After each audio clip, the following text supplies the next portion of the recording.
Now let's look at some of the assumptions that are needed for developing estimates and testing for model validity. So this is the model that we started out with, where this is once we know the values of the betas, this part will be constant for a given set of predictor values, and then we have a random error term. Okay, so this part is called the mean of y, mu sub y given x, and then we have a random error term. So this is also called sometimes noise.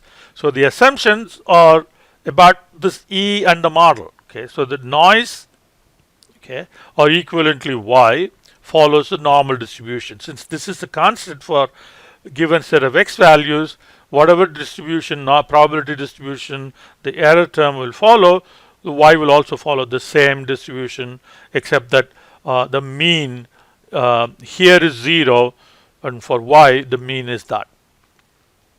Okay.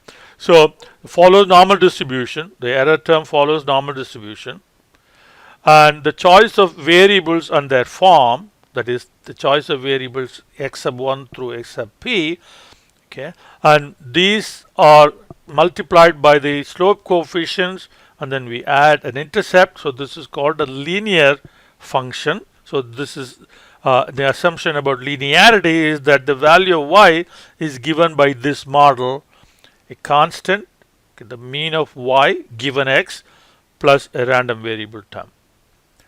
Then the third assumption is the value of y are independent, or value of the random error term are independent of the x values. So given a set of x values, okay, the value of y is determined by those values of x. It doesn't matter what the other values of x's are. So they are, each instance of y values is independent. Then one last assumption is if you take the epsilon here, the error term,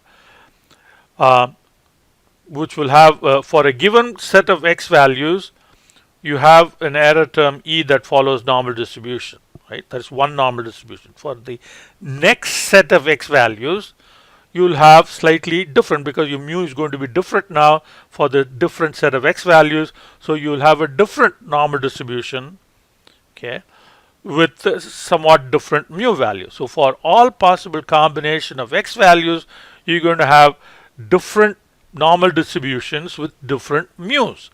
Okay, and now the fourth assumption says that for all those different normal distributions, even though the means are going to be different, the variance will all be the same. The spread of the normal curve will be the same. Okay, so that is called homoskedasticity assumption.